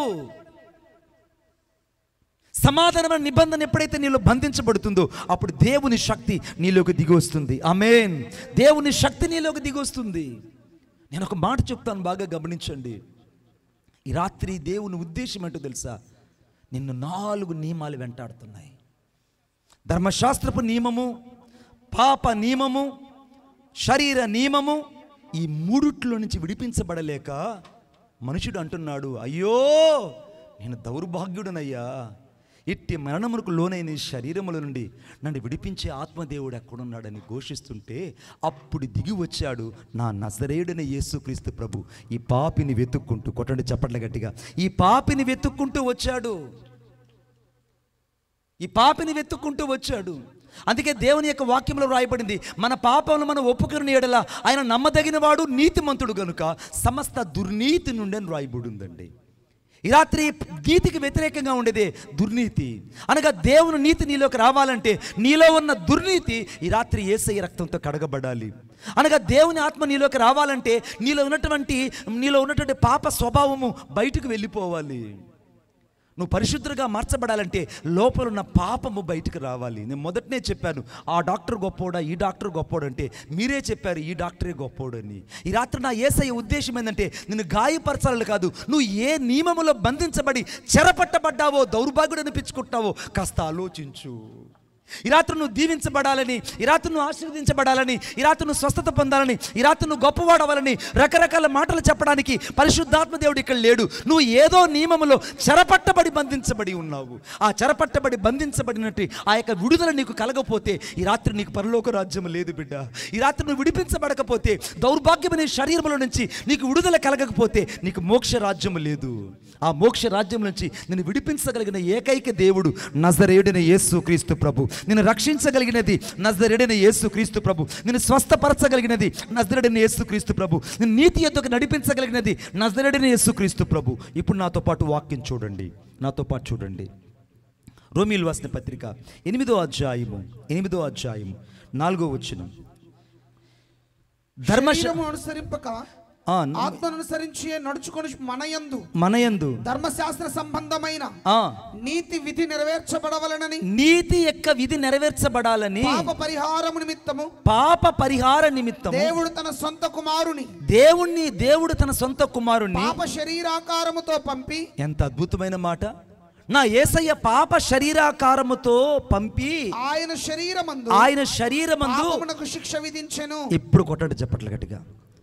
పాపమునకు శిక్ష ఎక్కడ విధించబడిందంటే నా యేసుక్రీస్తులో విధించబడింది. ఇప్పుడు యేసుక్రీస్తునందు సమస్త మానవాళి యొక్క శిక్ష అంతా ఆయన మీద మోపబడింది. ఇప్పుడు శిక్ష యావత్తు యేసుక్రీస్తులో మోపబడింది. ఇప్పుడు నువ్వు అనుభవించవలసిన శిక్ష యేసు నాకు బదులుగా అనుభవిస్తున్నాడు. ఇప్పుడు నువ్వు అనుభవించవలసిన అవమానాన్ని యేసు నాకు బదులుగా నిలబడి అవమానాన్ని అనుభవించాడు. నీవు పొందవలసినటువంటి ప్రతి విధమైన నిందను ఆయన నీకు బదులుగా నిందించబడ్డాడు. నువ్వు అనుభవించవలసింది ఈ భూమి మీద ఏదైనా సరే నీకు బదులుగా పాప శరీరాకారంతో పంపబడిన యేసు నీ కొరకు నా కొరకు శిక్షా విధిని అనుభవించాడు. ఆ ప్రేమ ఎంత గొప్పది. ఇప్పుడు క్రీస్తు యొక్క జీవమునిచ్చే ఆత్మ నియమము నీ హృదయంలోకి రాకపోతే, యేసు యొక్క శరీరము చేత నువ్వు రాత్రి స్పర్శించబడకపోతే, దేవుని యొక్క రక్తము చేత నువ్వు శుద్ధీకరించబడకపోతే నువ్వు నీతిమంతుడు అని పిలవలేవు. ఆమేన్. ఇప్పుడు ఎవరైనా నీకు ఊరిలో పోతుంటే అందరూ నీకు ప్రైజ్లాడు చెప్పి, అందరూ నీకు వందనాలు చెప్పి, అందరూ నేను పరిశుద్ధుడని, అందరూ నేను మంచి ప్రార్థనాపరుడని, అమ్మో ఈయన మంచి సేవకుడని 10 మంది నీ గురించి మాట్లాడుతున్నారంటే, బిడ్డ అది నీ గొప్పతనం కాదయ్యా. నీ గొప్పతనం నా గొప్పతనం కాదు. నా కొరకు పాప శరీరాకారంతో పంపబడి నాకు బదులుగా శిక్ష అనుభవించాడే నా యేసయ్య గొప్పతనము. కొట్టండి చప్పట్లు గట్టిగా. నా యేసయ్య గొప్పతనమే ఈరోజు నా శిక్షా విధిని తప్పించింది. నా యేసయ్య గొప్పతనమే నా యొక్క ఏలుబడిని తప్పించింది. నా యేసయ్య యొక్క శిక్ష నా కొరకు బదులుగా ఆయన అనుభవించాడు కాబట్టి ఈరోజు నేను శిక్ష లేనివాడిగా తిరుగుతున్నాను. ఆ ప్రేమకు నేను ఏమి ఇవ్వగలను? ఆ ప్రేమకు నేను ఏమి ఇవ్వగలను? ఎంత రుణమిచ్చి నేను ఆ రుణాన్ని తీర్చగలను? ఈ రాత్రి దేవుని ఉద్దేశం ఏంటంటే, ధర్మశాస్త్రం వదలలేదు యేసు ప్రభువును కూడా. ఆ ధర్మశాస్త్రం అంటుంది, యేసయ్యా నేను ఈ దౌర్భాగ్యుడిని, ఈ మనుషున్నే వదలలేదు, నిన్ను కూడా నేను వదలనని చెప్పితే, ఆయన ధర్మశాస్త్రాన్ని నిరర్ధకం చేయకుండా ధర్మశాస్త్రం యొక్క శిక్ష యావత్తును భరించడానికి ధర్మశాస్త్రాన్ని సిలువలో కొట్టేశాడు. కొట్టండి చప్పట్ల గట్టిగా. ఇప్పుడు ధర్మశాస్త్రంలో ప్రతి విధమైన ఆజ్ఞ అంతా కూడా సిలువలో యేసుక్రీస్తు ప్రభువు మీద పడింది. ఇప్పుడు ధర్మశాస్త్రము మౌనం అయిపోయింది. అమ్మో ఇక నేను ఏమీ మాట్లాడలేను, ఎందుకంటే నా ధర్మశాస్త్రం అంతయు నెరవేర్చబడింది ఎక్కడంటే క్రీస్తులో నెరవేర్చబడిందని. ఇప్పుడు ఈ ధర్మశాస్త్రము మనిషి వైపు కాకుండా యేసు వైపు చూడడం ప్రారంభించింది. కొట్టండి చప్పట్లు గట్టిగా, ఇంకా గట్టిగా. రెండవదిగా పాప నియమం అని చెప్పాను. ఈ పాప నియమం ఏం చేసిందంటే, ఎప్పుడైతే మనుషుడు యేసుక్రీస్తు రక్తంతో కడగబడ్డాడో, మారు మనసు పొందాడో, పాప క్షమాపణ పొందాడో, బాప్తిసం తీసుకున్నాడో, ఈ పాప నియమం ఏం చేసిందంటే, అమ్మో ఇక నేను మనుషుని పట్టుకోనని యేసయ్య దగ్గరికి వెళ్ళి, యేసయ్య నా పాపము కూడా నీవే భరించావని పాప నియమము యేసుక్రీస్తు ప్రభు మీదకి వెళ్ళిపోయింది. కొట్టండి చప్పట్లు గట్టిగా. ఈ పాపము యొక్క ఏలుబడంతా కూడా ఆయన శరీరం మీద శిక్షించబడింది. ఎంత ప్రేమామయుడు. మూడవదిగా శరీర నియమము. ఈ శరీర నియమం అంతా కూడా నా దేవుడు శరీరాకారముగా ఈ భూలోకానికి వచ్చి నీ కొరకు నా కొరకు నా శరీర నియమం అంతా ఆయన అనుభవించి నా శరీరానికి అనుభవించిన శిక్షను ఆయన అనుభవించాడు కాబట్టి ఈరోజు పరిశుద్ధత అనే బిరుదు నీకు నాకు కలిగింది. కొట్టండి చప్పట్లు గట్టిగా, ఇంకా గట్టిగా. ఇప్పుడు ధర్మశాస్త్రం యొక్క నియమమును తప్పించింది ఎవరంటే యేసుక్రీస్తు ప్రభు యొక్క సిలువ. పాప నియమమును భరించింది ఎవరంటే యేసుక్రీస్తు ప్రభు యొక్క సిలువ. శరీరం యొక్క నియమము తప్పించింది ఎవరంటే యేసుక్రీస్తు ప్రభు యొక్క సిలువ. ఆ సిలువలో నుంచి వచ్చినటువంటి ఈ జీవాత్మ మనుషుడిని నడిపిస్తుంది కాబట్టి మనుషుడు జీవాత్మ అయ్యాడు. కొట్టండి చప్పట్ల గట్టిగా, మనుషుడు జీవాత్మ అయ్యాడు. ఈ రాత్రి నీ నా జీవితంలో దేవుడిచ్చే ఘనమైనటువంటి కార్యం ఏంటి తెలుసా? అనగా ఎఫెసీయులకు రాసిన పత్రిక 2వ అధ్యాయం 8వ వచనంలో రాయబడింది, మీరు ప్రభు అయిన యేసుక్రీస్తు కృపను ఎరుగుదురు కదా. అనగా ఆ వాక్యం రాయబడింది. చదవండి నాతో పాటు ఒకసారి. మీరు కృపచేతనే రక్షించబడి ఉన్నారు. ఇది మీరు విశ్వాసము ద్వారా కృపచేతనే రక్షించబడి ఉన్నారు. ఇది మీ వలన కలిగినది కాదు, దేవుని వరమే. ఆమేన్ చెప్పండి గట్టిగా. ఇంకొకసారి గట్టిగా చెప్పండి, దేవుని వరము. అన్న నాకు యోనా అలాగనే తమ్ముడు నాని కొంచెం అందుబాటులోకి రండి ప్లీజ్. Come to musicians.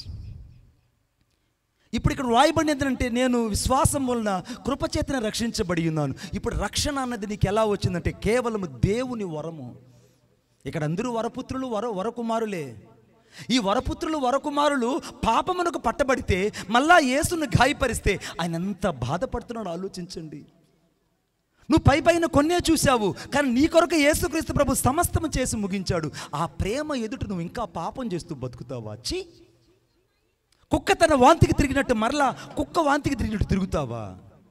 మళ్ళా లోతైన పశ్చాత్తాపం లేకుండా అంతరంగంలో పాపాన్ని దాచుకొని క్రీస్తును కలిగి ఉన్నానని మళ్ళా యేసును బాహాటంగా సిలువ వేస్తావా? ఈ రాత్రి క్రీస్తు యొక్క జీవమనిచ్చే ఆత్మ నిన్ను నడిపించాలని ఆయన కోరుకుంటుంటే ఇంకా నువ్వు బలహీనుడు అయిపోతున్నావేమో ఆలోచించు. ఇంకా నువ్వు బలహీనుడు అయిపోతున్నావు ఆలోచించు. ఒకరోజు నేను ఓ ప్రాంతానికి సువార్తకు వెళ్ళాను. ఆ ప్రాంతం సువార్తకు వెళ్తే ఆ ప్రాంతంలో భయంకరమైన కోయ జాతి మనుషులు, భయంకరమైన లోయల ప్రాంతం అది. ఆ లోయల ప్రాంతంలో నేను సువార్తకు వెళ్తే అక్కడ ఉన్నటువంటి ఆ యొక్క ఆటవిక జాతులు, టాంజానియా జాతి కలిగే మనుషులు, వాళ్ళకి తెలుగు రాదు, తెలుగులో లిపి కూడా లేదు, అక్షరాలు కూడా లేవు. వాళ్ళ మధ్యలోకి నన్ను సువార్తకు తీసుకెళ్లారు. వాళ్ళకి నేను సువార్త చెప్పడానికి వెళ్ళినప్పుడు ఆ రాత్రి ఇలాగనే 4 పక్కల కాగడాలు పెట్టారు. ఒక అరుగు మీద పెద్ద కొండలు, లోయలు, గుట్టలు దాటుకుంటూ వెళ్ళాను. ఆ తర్వాత ఆ యొక్క చంబా అడుగుల కంటే ఘోరంగా ఉన్నాయి అక్కడ. అంత భయంకర లోతైన ఆ కొండల్లోకి వెళ్ళిన తర్వాత ఆ రాత్రి ఒక అరుగుల మీద కూర్చొని నన్ను నిలబెట్టి వాక్యం చెప్పమన్నారు. చెప్పాను. నా తెలుగు భాష వాళ్ళకి రాలేదు, వాళ్ళ భాష నాకు తెలియలేదు. ఆ రాత్రి నేను చాలా బాధపడి పడుకొని ఉన్నాను. ఆ రాత్రి 10 గంటల రాత్రిలో వచ్చి వాళ్ళు అన్నారు, అన్నీ కూడా దీపాలు లేవు, ఎక్కడ చూసినా కాగడాలు. ఒక సొరకాయ బుర్రలో చచ్చినోడి కుండను ఎత్తిని తెచ్చి పెట్టినట్టు ఒక కుండలో నీళ్లు తీసుకొచ్చి పెట్టాడు సొరకాయ బుర్రలో. మణిబాబు గారు నీళ్లు తాగండి అని. ఆ సొరకాయ బుర్రలో నీళ్లు చూసి నేను బాధపడుతూ ఉన్నాను. ఈ లోపల ఇంకొక బ్రదర్ వచ్చి, అయ్యా పిల్లి కూర ఉంది తింటావా అని అన్నాడు. అడవి మనుషులు కదా, పిల్లి కూర అంటే వద్దయ్యా నేను తినలేనయ్యా పిల్లి కూర అన్నా. పోనీ పంది కూర ఉంది, అడవి పంది అదన్నా తింటావన్నాడు. అది కూడా వద్దయ్యా నీకు దండం పెడతా. మరి నువ్వు ఏం తింటావంటే నాకు ఏం వద్దయ్యా అన్నాడు. అయితే నేను పురుగుల్ని నూనెలో వేయించుకొచ్చి బొరుగుల్లాగా తీసుకొచ్చావు, అయ్యా నువ్వు తింటావా అని అన్నాడు. ఇష్యూలు అంటారంట వాటిల్లో. ఆ పురుగులు బియ్యం తీసుకొచ్చిస్తే అది కూడా నేను తినలేకపోయాను. ఏడుస్తూ ఆ రాత్రి కూర్చొని ఉన్నాను. కాలు కింద పెడితే ఒట్టు, మీరు నమ్మండి. ఎందుకంటే వాళ్ళ ఆచారం ఏంటంటే ఆ అడవి దాటుకొని అవతలకి వెళ్తే నక్కలు కుక్కలు కురికి తెంపేస్తాయి. నేను ఊరు అడ్రస్ కూడా నేను మర్చిపోయాను. ఇంకా రాత్రి ఆ మంచం దిగల తాళ్ళ మంచం మీద అలాగే కూర్చొని ఉన్నా. ఉదయం అయింది, బలుబలు తెల్లారుతుంది. ఒక పనివాడిని పిలిచాను నేను. అరే అబ్బాయి, ఆ గుట్ట మీదకి వెళ్ళాలి, నన్ను తీసుకెళ్ళన్నా. ఆ గుట్ట మీదకి వెళ్ళి నేను ఎలుగెత్తి ఏడుస్తున్నా, అయ్యా నన్ను ఈ ఊరికి తీసుకొచ్చావు, క్షమించండి, ఈ అడవికి తీసుకొచ్చావు, ఈ అడవిలో మనుషులకు నా తెలుగు రావట్లేదు, వాళ్ళ భాష నాకు తెలియట్లేదు, నన్ను ఎందుకు ఇక్కడికి తీసుకొచ్చావయ్యా?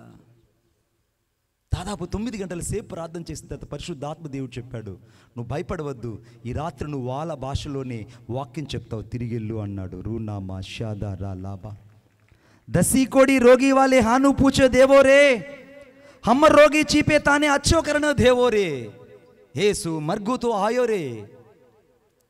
అలా మాటలు చెప్పగానే వాక్యం చెప్పడానికి నన్ను తీసుకెళ్లారు. ఆ రాత్రి అరుగు మీద నిలబడ్డాను నేను. వాళ్ళు వాళ్ళ ఆచారం ప్రకారంగా కోడికలు కలిగిన ఆ డ్రెస్ తీసుకొచ్చి నాకు వేశారు. ఆ యొక్క కొమ్ములు కిరీటాన్ని తీసుకొచ్చి నా తల మీద పెట్టారు. మున్సిపాలిటీ రోడ్లని, పంచాయతీ రోడ్లను ఊడ్చుకొని పోతారే చీపర్లతో, అట్ట ఊడ్చుకొని పోతున్నాను నేను, జిమ్మి పౌడర్ వేసుకొని. వాళ్ళ ఆచారం అది. ఆ జిమ్మి పౌడర్ వేసుకొని నేను తీసుకొని వెళ్తుంటే వాళ్ళు తీసుకెళ్ళి ఆ ఊరు అరుగు మీద నిలబెట్టారు. నిలబెట్టి వాళ్ళకి వాక్యం చెప్పన్నారు. తెలుగులో వాక్యం చెప్తున్నా ఉన్నట్టుకుండి పరిశుద్ధాత్మ దేవుడు నా హృదయంలోకి వచ్చి వాళ్ళ భాషలో వాక్యం చెప్పడం ప్రారంభించాడు. హురా లాబా షాదార్ ఇలాబా దీరాఖందార్ అలాబా అబ్నే తాను మల్కే మావు కోయి की दो कोनी रे, ఓహో అబ్నే తాను మల్కే మావు కోయి की दो कोनी रे, యేసు దేవో ఏ క్లోజే భావి కామో की दो रे, అబ్నే తాను మల్కే మావు కోయి की दो कोनी रे, చేతులు ఉంటే చప్పట్లైన కొట్టండయ్యా బాబులు, చేతులు ఉంటే చప్పట్లైన కొట్టండయ్యా అమ్మలు, అప్నే తాను మల్కే మావు కోయి की दो कोनी रे, యేసు దేవో ఏ క్లోజే భావి కామో की दो रे, वो तो ये क्लोज देव सारे सत्तेरो देव सारे मलकेरो देव सारे जागो रे देव, वो तो ये क्लोज देव सारे सत्तेरो देव सारे मलकेरो देव सारे जागो रे देव.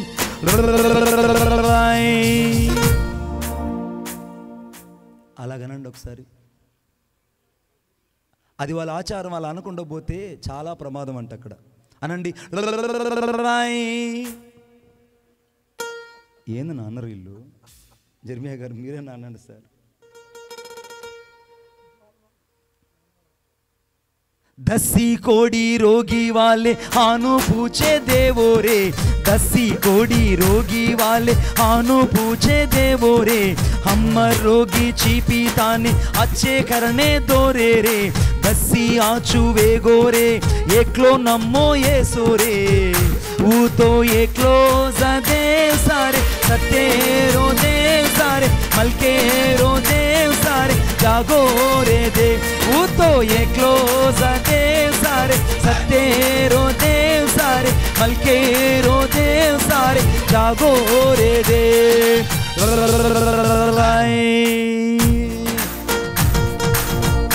కొట్టండి చప్పట్లు।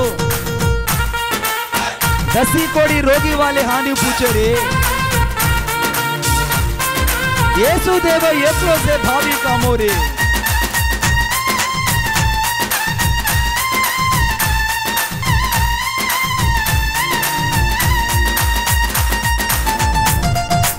आमीन।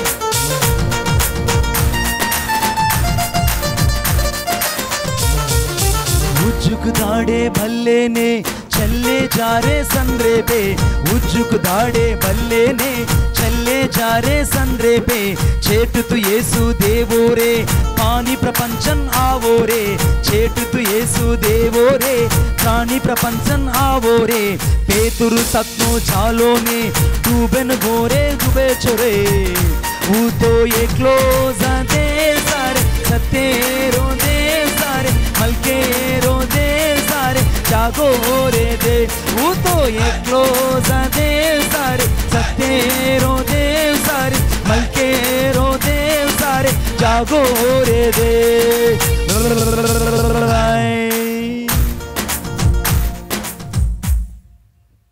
ఒక్కరికి ఒట్టు అర్థమై ఉంటే మణిబాబన్న చెప్పాడు, చప్పట్లు కొట్టబడినాడు.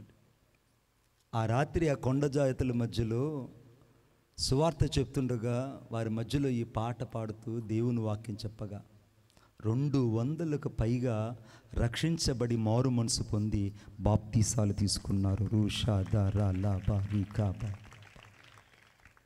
ఏ విధము చేతనైనా క్రీస్తు యొక్క జీవమునిచ్చే ఆత్మ నియమము వారి హృదయంలోకి వెళ్ళాలి. Whatever it may be, I can be sacrificed whatever it God has done for us. యేసు నా కొరకు ఈ భూలోకంలో ఏది చేశాడో అది ప్రజలకు చెప్పకపోతే అది పాపము. యేసు ఈ భూలోకాన్ని ప్రేమించాడు, ఆయన సమస్త మానవాళి కొరకు సిలువలో రక్తాన్ని కార్చాడని నువ్వు చెప్పడం చాలా సులువు అనుకుంటున్నావు, కానీ ఆయన ధర్మశాస్త్ర నియమాన్ని సిలువలో అనుభవించాడని, పాప నియమమును ఆయన అనుభవించాడని, అంతకంటే శరీర నియమముకు బదులుగా తన శరీరమే పాపాకారంగా మారిపోయిందని ఎంతమందికి తెలిసి రాత్రి ఈ జీవమునిచ్చే ఆత్మ నియమము నిన్ను నడిపించాలని, ఈ జీవమునిచ్చే ఆత్మ నియమము అనేకులకు నీ ద్వారా రక్షణ కలుగు చేయాలని నిన్ను ఈ ప్రాంతంలో నమ్మి దేవుడు ఏర్పాటు చేసుకున్నాడయ్యా. ఇది నీ గొప్పతనం కాదు, నా గొప్పతనం కాదు. దేవుడు నీకు ఇంకా ఆయుష్ను అనుగ్రహించి, దేవుడు నీకు ఇంకా 4 నూకలు నీ నోటికి పెట్టి ఈ రాత్రి కూడా అంత బువ్వ నీ నోటికి తినిపిస్తున్నాడంటే నీ పట్ల దేవునికి ఒక ప్రణాళిక ఉంది కాబట్టి మట్టి నీ నోటి లేకపోకుండా ఈ రాత్రి కూడా ఆహారం వెళ్ళడానికి కృపను అనుగ్రహించాడు. ఆయన నామానికి మహిమ కలుగును గాక. నువ్వు ఇంకా నీవు నన్ను బతుకున్నామంటే దేవుని కృప, ఇంకా దేవుని కృప. వారికి యేసు గురించి చెప్పిన తరువాత నేను తిరిగి అడవుల్లోంచి మళ్ళా నేను ఆంధ్ర వైపు వచ్చిన తర్వాత ప్రార్థన చేసుకుని తెలుగులో రాసుకున్నాను. నేను ఇప్పటిదాకా లోకములో ఎవ్వరు చేయని కార్యాలు, ఇప్పటిదాకా లోకములో ఎవ్వరు చేయని కార్యాలు యేసు దేవుడొక్కడే మంచి పని చేశాడు, యేసు దేవుడొక్కడే మంచి పని చేశాడు. హాయానే దేవుడు, శక్తి గల దేవుడు, మహిమా గల దేవుడు, నా మంచి దేవుడు. హాయానే దేవుడు, శక్తి గల దేవుడు, మహిమా గల దేవుడు, నా మంచి దేవుడు. నా యేసు నిన్ను ప్రేమించాడయ్యా. ఈ రాత్రి సేవకుడా, దేవుడు నిన్ను ఇంకా భూలోకంలో పెట్టాడనంటే ఒక ఉద్దేశం ఉంది. ఒక గొప్ప దైవజనుడు ఆయన సువార్త చేస్తూ ఉంటే అనేకులు ఆయన్ని హేళన చేస్తున్నారు. ఆయన పేరు వాచ్మెన్ని. అనేకులు ఆయన్ని హేళన చేస్తూ తిరస్కరిస్తూ అవమానిస్తుంటే ఆఖరికి ఒక యవనస్తురాలు వచ్చి అతను ఎక్కడ బోధ చేసినా ఆ బోధను తిరస్కరించి అవమానించి రాళ్ళురు వెళ్ళిపోయేదట. కొద్ది రోజుల తరువాత వాచ్మెన్ని ఒక్కడే ఆ చైనా దేశంలో సువార్త మిషనరీ చేస్తున్నాడు. చేస్తుంటే ఏ అమ్మాయి అయితే ఇతను ద్వేషించి అవమానపరిచిందో ఆ అమ్మాయి ఇతని యొక్క భక్తి జీవితాన్ని చూసి తను తాను దేవునికి అప్పగించుకొని అతని నుంచి వివాహం చేసుకునింది. ఆమేన్. వివాహం చేసుకున్న కొద్ది రోజులకి ఈ వాచ్మెన్ నేను తీసుకెళ్ళి ఆ చైనా దేశస్తులు తీసుకెళ్ళి ఒక భయంకరమైన చెరసాలలో వేసేశారు. ఆ చెరసాల కూడా ఎంత ఉందంటే 6 అడుగుల లోతులో 3 అడుగుల ఎత్తు 3 అడుగుల వెడల్పు కలిగినటువంటి ఆ యొక్క చెరసాల. అంటే ఒక మనిషి పడుకున్నా ఎస్ ఆకారంలో పడుకోవాలి, యు ఆకారంలో పడుకోవాలి, నిలబడిన యు ఆకారంలోనే నిలబడాలి. అట్టాటి చెరసాలలో వాచ్మెన్ నేను పడేశారు. వాచ్మెన్ దాదాపు అనేక సంవత్సరాలు ఆ చెరసాలలో మగ్గిపోయాడు. వాళ్ళు ప్రతిరోజు వచ్చి వాచ్మెన్ నేను చిత్రహింసలు పెట్టేవాళ్ళంట. వాచ్మెన్ని యేసు దేవుడు కాదని చెప్పయ్యా, యేసు దేవుడు కాదని చెప్పంటే ఒక్కరోజు కూడా ఆ భక్తుడైన వాచ్మెన్ని యేసు దేవుడు కాదని ప్రజలకు చెప్పకుండా ఉండలేదు. ఆమేన్. జైల్లో ఉన్న వాళ్ళకి సువార్త చెప్పాడు, ఖైదీలకు సువార్త చెప్పాడు, చుట్టుపక్కల వాళ్ళకి సువార్త చెప్పి అనేకమైన పుస్తకాలు రాసి తన భార్య అప్పుడప్పుడు వచ్చి చూసినప్పుడల్లా ఆమెకు ఆ యొక్క పత్రికలన్నీ ఇచ్చి పంపించేవాడు. చైనా దేశంలో అప్పటికే సగం మంది యేసుక్రీస్తు ప్రభువుని నమ్ముకున్నారు. ఒక వాచ్మెన్ నేను బట్టి. వాచ్మెన్ ఈ జైలు గోడల్లో మగ్గిపోతుంటే వాళ్ళ భార్య ఒకరోజు చూద్దామని ఆమె బయలుదేరి వస్తుంది. యాక్సిడెంట్కి గురయ్యి వాచ్మెన్ యొక్క భార్య చనిపోయింది. కనీసం ఆమెను చూడడానికి కూడా అంతిమ సంస్కారాలు కూడా చివరిగా పంపలేదండి ఆ ప్రభుత్వము. అప్పుడు కూడా అన్నారు, వాచ్మెన్ని నీకు యేసు కావాలనుకుంటే, నీ భార్యను నువ్వు చూడాలి అనుకుంటే యేసును వదిలేయి చాలు. అప్పుడు అన్నాడు, నా భార్య పరలోకానికి వెళ్ళింది, నేను ఆమెను కలుసుకుంటాను, మీరు ఎంత హింసించిన నా శరీరాన్ని హింసిస్తారు కానీ నా ఆత్మను తాకలేరు అన్నాడు. కొట్టండి చప్పట్లు గట్టిగా. నా ఆత్మను తాకలేరు. ఈ రాత్రి చాలామంది అనేకమైన మానసికమైన ఒత్తిళ్ళు ఎదుర్కొంటున్నారు. ఈ రాత్రి చాలామంది మానసికమైన పరిస్థితి కూడా ప్రయాణం చేస్తున్నారు. అనేకమైన చేదైన అనుభవాలు నీ సేవా జీవితంలో, నీ కుటుంబ జీవితంలో జరుగున్నాయి. చాలాసార్లు అవమానించబడి, నిందించబడి, రోధించబడి ఉన్నావు. అయితే నీ గాయాలన్నిటిని యేసు చూసి కట్టకుండా వెళ్ళిపోయే దేవుడు కాదు. నీ గాయాలన్నీ చూసి నిన్ను కట్టకుండా వదిలిపెట్టే దేవుడు కాదు. ఈ రాత్రి నువ్వు తెగిపడిపోయిన కాళ్ళు చేతులతో ఉంటే ఆయన చూస్తూ వెళ్ళిపోయేటువంటి సమరయుడు కాదు. నేను ఆరాధిస్తున్న దేవుడు. ఏ స్థితిలో నువ్వు పడ్డావో ఆ స్థితిలోకి నేను వెతుక్కుంటూ వచ్చే దేవుడు, నేను ప్రకటిస్తున్నటువంటి దేవుడు. ఈ రాత్రి నువ్వు ఏ పరిస్థితుల్లో ఏడుస్తూ కూర్చున్నావో, ఏ పరిస్థితుల్లో సమస్తాన్ని కోల్పోయి రోధిస్తున్నావో, ఏ పరిస్థితుల్లో పిల్లలను పోగొట్టుకుని రోధిస్తూ కూర్చున్నావో, ఏ పరిస్థితుల్లో సర్వస్వం పోతున్నా నాకు యేసే కావాలని కోరుకుంటున్నావో ఆ దేవుడు ఈ రాత్రి జీవమునిచ్చే ఆత్మ నియమములోకి నేను స్థిరపరిచి నడిపించబోతున్నాడు. కొట్టండి చప్పట్లు గట్టిగా. ఆ జీవమునిచ్చే ఆత్మ నియమము నేను అభిషేకించబోతున్నది. నేను అనేకులకు సాక్షిగా మార్చబోతుంది. అనేకులకు నువ్వు జీవము కొరకై, అనగా జీవార్థమైనటువంటి దేవుని కొరకై ప్రత్యేకమైన పాత్రగా ఉండబోతున్నావు. భయపడకు, నీకు మేలు జరుగుతుంది. వాచ్మెన్ తన భార్యను కూడా చివరకు చూడలేకపోయాడు. జరిగిన ఆశ్చర్యమైన సంఘటన ఏంటో చెప్పున, కొద్ది రోజులకి వాచ్మెన్ కూడా చనిపోయాడు. వాచ్మెన్ యొక్క దేహాన్ని తీసుకొచ్చి బయట పడేశారు. కొంతమంది పరిశుద్ధుల విశ్వాసులు తీసుకెళ్ళి ఆ మందిరం వరండా బయట పెట్టి కడుగుతూ ఉన్నారు. కడుగుతుంటే జరిగిన సంఘటన ఏంటంటే వాచ్మెన్ నాలుకని ఎవరో కోసేస్తున్నారు. వాచ్మెన్ యొక్క కనుగుడ్లు పీకేస్తున్నారు. వాచ్మెన్ యొక్క శరీరం అంతా కూడా విస్తారమైన గాయాలు, కత్తిపోట్లు కలిగి ఉన్నాయి. ప్రపంచమంతా ఆశ్చర్యపోయింది ఈ సంఘటన విని. అయ్యో, వాచ్మెన్ యొక్క నాలుగు కోసేశారా? అవును బిడ్డ, పైకి దేహం అలా కనపడుతుందే కానీ లోపల ఏ అవయవం ఆయనకి లేకుండా చేశారు. కారణం యేసును బట్టి. ఈ రాత్రి యేసును ప్రకటిస్తున్న నీకు అనేక గాయాలు కలిగి ఉండొచ్చు. యేసును ప్రకటిస్తున్న నీకు అనేకమైన నిందలు వచ్చి ఉండొచ్చు. యేసును ప్రకటిస్తున్న నీకు సమస్తాన్ని కోల్పోయి ఉండొచ్చు. యేసును ప్రకటిస్తున్న నీవు అనేక జీవితాలను ఓదార్చగలిగిన స్థితిలో నువ్వు ఉన్నావంటే ఒకప్పుడు ఓదార్పు లేకుండా కన్నీటితో ప్రయాణం చేసిన వ్యక్తివి. ఈరోజు నువ్వు అనేక మంది గాయాలు కట్టగలుగుతున్నావు, అనేకులను ఆదరించగలుగుతున్నావు, అనేకులు నువ్వు ఉపశమనం కలుగు చేయబోతున్నావంటే ఒకప్పుడు నిన్ను ఓదార్చే వాళ్ళు ఎవరు లేరు బిడ్డ. అయినా నా యేసు నీ ఓదార్పులో ముందున్నాడు కాబట్టి ఈరోజు నువ్వు దేవుని శక్తిని అనుభవించగలుగుతున్నావు. కొట్టండి చప్పట్లు గట్టిగా. ఈ రాత్రి నువ్వు దేవుని శక్తిని అనుభవిస్తున్నావు. ఈ రాత్రి దేవుని మహిమకు నువ్వు పాత్రగా ఉన్నావు. ఈ రాత్రి దేవుని యొక్క స్పర్శకు నువ్వు దగ్గరగా ఉన్నావు. ఈ రాత్రి యొక్క దేవుని స్వరూపితకు నువ్వు దగ్గరగా ఉన్నావు. ఈ రాత్రి దేవుని ప్రేమకు నువ్వు చాలా దగ్గరగా ఉన్నావు. ఈ భూలోకంలో ఏ శ్రమ కూడా నేను యేసుకు దూరం చేయలేదు. ఏది కూడా నేను యేసుకు దూరం చేయలేదు. జరిగిన ఆశ్చర్యమైన సంఘటన ఏంటో చెప్పన, ఒక సైనికుడు వచ్చి చెప్పాడు, అయ్యా వాచ్మెన్ ఎలా చనిపోయాడో తెలుసా? ఆ రాత్రి వాళ్ళు నాలుకను బయటికి తీసి యేసు దేవుడు కాదని చెప్పు, లేదా నేను వదిలేస్తామనంటే అతడు అన్నాడు, ఏసే దేవుడుని చెప్తుంటే నాలుక అలాగా బయటకు లాగి కర్కశంగా కోసి బయట పడేశారు. యేసు దేవుడు కాదని చెప్పంటే ఒక్కసారి కూడా యేసు దేవుడు కాదని చెప్పనందున 2 కనుగుడ్లను ఊడబెరికి అవతల పడేశారు. ఆఖరికి వాచ్మెన్ని తన పార్థివ దేహాన్ని చూడ్డానికి కూడా ఎవరు రానే దయనీయ స్థితి. కానీ ఈరోజు ఇదే స్థలంలో నుంచి చైనా దేశంలో ఉన్న వాచ్మెన్ నీ గురించి ఈ ప్రపంచంలో తెలియని భక్తుడు లేడు. కొట్టండి చప్పట్లు గట్టిగా. తెలియని భక్తుడు లేడు, తెలియని సంఘం లేదు, తెలియని విశ్వాసి లేడు. నువ్వు దేవుని కోసం చేస్తున్న త్యాగము ఎవరికి అర్థమైనా అర్థం కాకపోయినా, ఎవరు నిన్ను ఓదార్చకపోయినా, ఎవరు నిన్ను కలుసుకోకపోయినా, ఎవరు నిన్ను ప్రేమించకపోయినా, నీ కొరకు యేసు ఈ భూలోకానికి వచ్చి నీ శిక్ష యావత్తును అనుభవించాడే. ఆయన ఈ రాత్రి నేను ప్రేమిస్తున్నాడు, ఆయన ఈ రాత్రి నేను క్షమించుచున్నాడు. ఈ రాత్రి దేవుని యొక్క అభిషేకం మరలా వచ్చి నిన్ను కమ్ముకోబోతుంది. మరలా దేవుని యొక్క విశిష్టమైనటువంటి అభిషేకపు తైలము నీ తల మీదకు వచ్చునుగాక. ఇప్పుడు ఏ దేశంలోకి వెళ్ళినా వాచ్మెన్ నీ గురించి చెప్పని వాళ్ళు ఎవరు ఉండరు.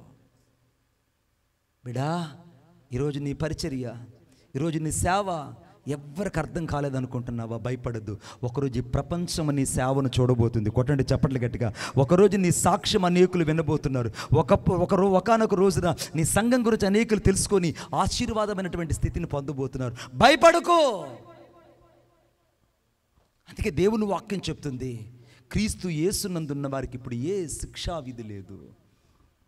ఈ రాత్రి నువ్వు యేసులోకి వస్తే నీకు ఏ శిక్షా విధి లేదు. ఒకవేళ నువ్వు పాప నియమంలో ఉంటే పాప నియమాన్ని బట్టి పశ్చాత్తాపడు. ఒకవేళ శరీర నియమములు ఇంకా బలహీనతల్లో ఉంటే ఆ బలహీనతలు వదిలిపెట్టేసే. ఏదైతే నువ్వు విడిచిపెట్టలేకపోతున్నావో, కోపాన్ని విడిచిపెట్టలేకపోతున్నావా, కోపాన్ని విడిచిపెట్టు. అబద్ధాలు విడిచిపెట్టలేకపోతున్నావా, అబద్ధాలను విడిచిపెట్టు. వ్యభిచారాన్ని విడిచిపెట్టలేకపోతున్నావా, వ్యభిచారాన్ని విడిచిపెట్టు. జారత్వాన్ని విడిచిపెట్టలేకపోతున్నావా, జారత్వాన్ని విడిచిపెట్టు. చీకటి రహస్య పాపాన్ని విడిచిపెట్టలేకపోతున్నావా, ఏది యేసుకు వ్యతిరేకంగా ఉందో దాన్ని విడిచిపెట్టు. ఎప్పుడు క్రీస్తు యేసునందున్న వారికి, ఇప్పుడు నిజంగా నువ్వు క్రీస్తు యేసులో ఉన్నది వాస్తవమైతే ఈ రాత్రి నువ్వు రక్తముతో కడగబడి పరిశుద్ధుడిగా ఇక్కడి నుంచి వెళ్తావు. రక్తముతో కడగబడి నిందారహితుడిగా వెళ్తావు. రక్తముతో కడగబడి నీతిమంతుడిగా వెళ్తావు. ఈ రాత్రి ఉగ్రత నుంచి నిన్ను తప్పించడానికి యేసయ్య రక్తం ఇక్కడ నిలిచి ఉంది.